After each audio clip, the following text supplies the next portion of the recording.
Welcome to Tenor Tech, where I solve the problems you didn't even know you had. You start by signing into your Apple ID and confirming two-factor authentication so messages sync across devices. This is vital for continuity. Once signed in, open Settings, tap Messages, and flip iMessage on. Make sure your phone number and email are listed under Send and Receive. Also, connect Wi-Fi or cellular data and allow SMS fallback so non-iMessage texts still send. These first actions let you send, receive, and sync conversations immediately, which avoids delivery gaps later. Now you compose and enhance messages.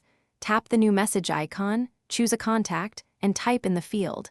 Tap the camera or photos to attach images or video because visuals speed understanding. Use tapback and message effects to add tone without extra text. Mention someone in group chats to notify them directly. You can also send audio clips and live locations for clarity.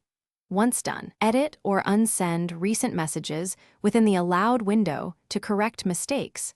That keeps conversations accurate and professional. Finish by organizing and protecting your messages. Pin important threads, adjust notifications and focus exceptions so you see critical alerts, and enable messages in iCloud to back up conversations and attachments. Review storage in settings to remove large files and free space. If something goes wrong, try basic troubleshooting.